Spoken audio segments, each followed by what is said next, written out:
Les fonctions sont des envois d'un ensemble A à un ensemble B.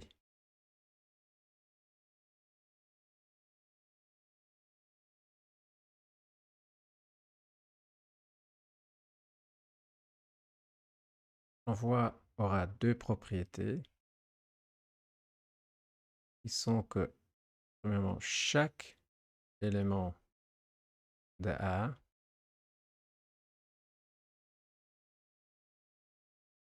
est envoyé à un seul élément de B.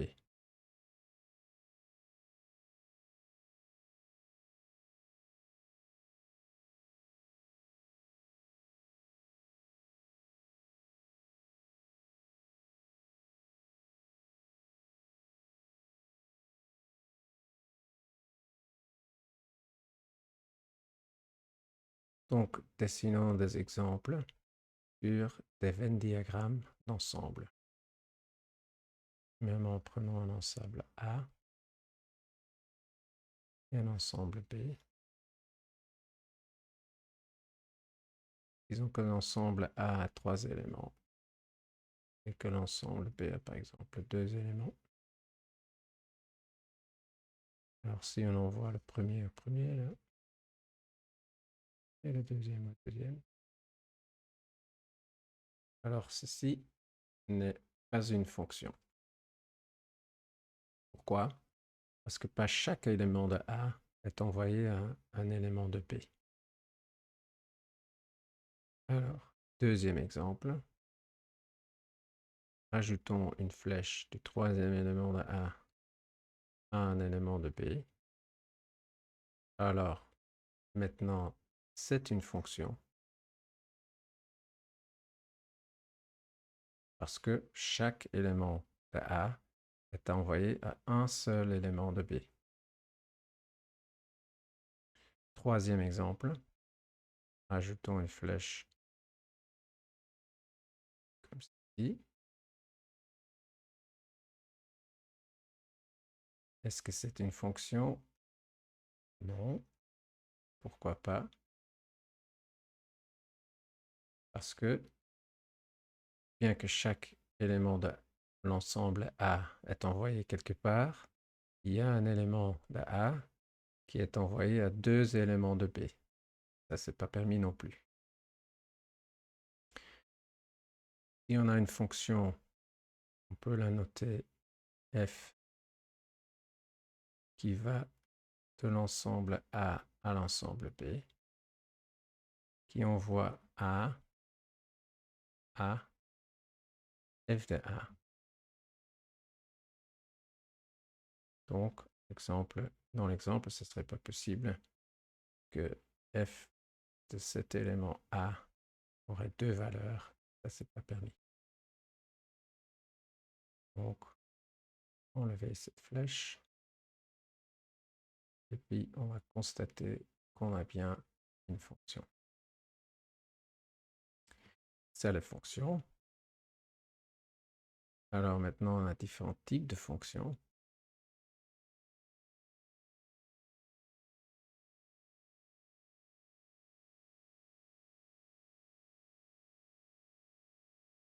Si on a une fonction qui couvre la cible B entièrement,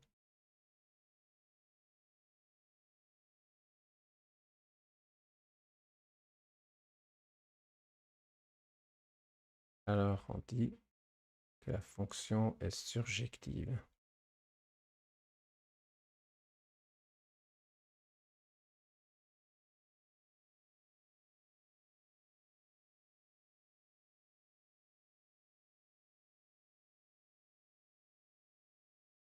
Autre exemple,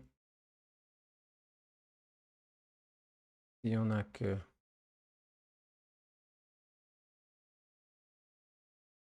tous les éléments de A sont envoyés à d'autres éléments de B, pas deux éléments de A sont envoyés au même endroit dans l'ensemble B, alors on dit que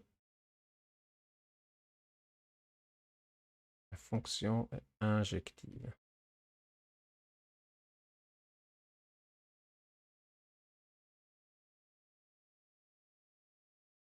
Donc, de nouveau, une fonction non injective aurait un comme ça. Ça, c'est non injective. Non, exemple de non surjective serait, on a plein d'envois, mais il reste un élément de B qui n'est pas visité. Non, fonction non surjective.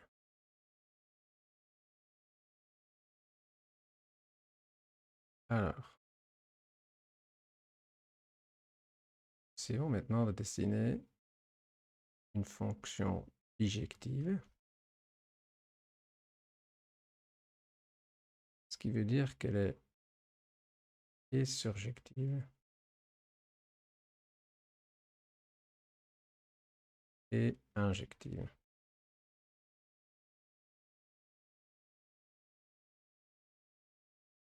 Alors, on dessine un ensemble A, un ensemble B.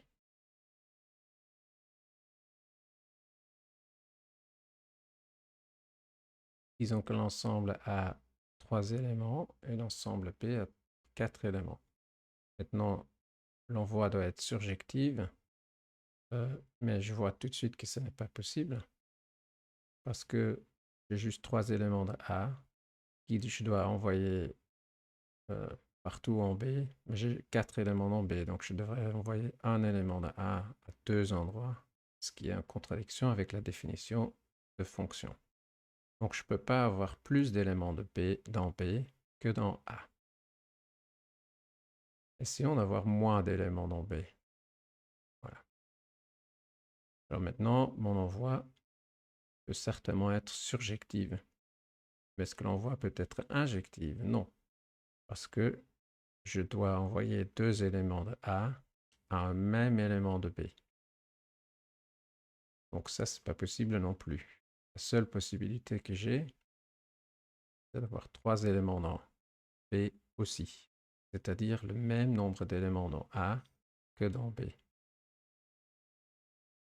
Puis, je peux dessiner une fonction surjective et injective.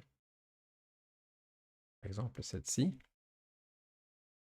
Une fonction comme ça, on appelle bijective. Et bijective, c'est aussi un envoi 1 à 1. Et pour des ensembles finis, on dira que le nombre d'éléments dans l'ensemble A sera le nombre d'éléments dans l'ensemble B si il existe une bijection entre A et B, c'est-à-dire une fonction bijective.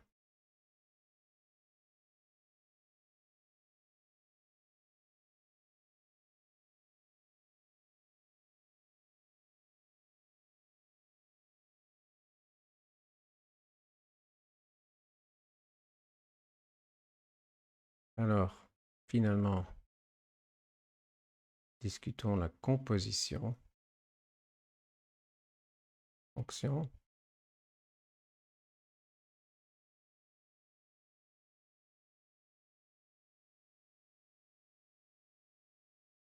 Disons qu'on a une fonction de A à B, et puis une fonction de B à C.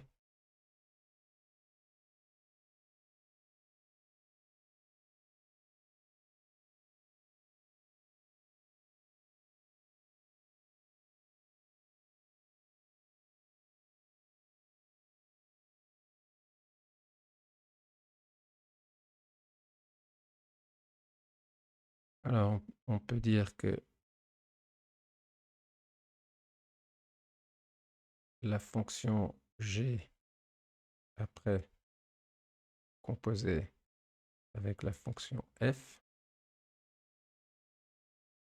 c'est la fonction qui, par exemple, évaluée sur l'élément A, me donnera l'élément C.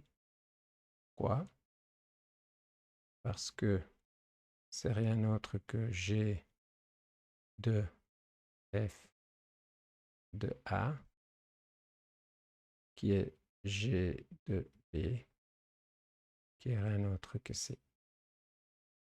On peut composer les fonctions et grâce à la définition de fonction, c'est une opération bien définie.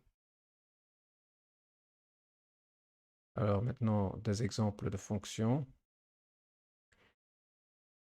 Donc, un exemple de fonction, par exemple, de l'ensemble des nombres réels ou décimaux. Un exemple de fonction, c'est qu'on envoie tout nombre réel à lui-même. On peut même dessiner cette fonction et on prend un axe. Ça, un axe horizontal. On dessine ici x, ici f de x, qui est rien d'autre que x. Alors, le dessin, le graphe de cette fonction, rien d'autre que cette droite.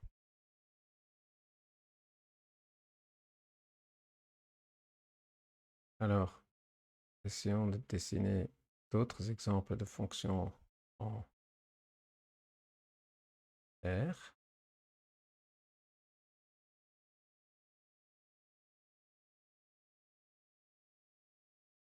Donc, par exemple, ceci sera une fonction. Graphe d'une fonction. Si par contre, j'essaie de retourner sur moi-même, je n'aurai pas une fonction. Pourquoi?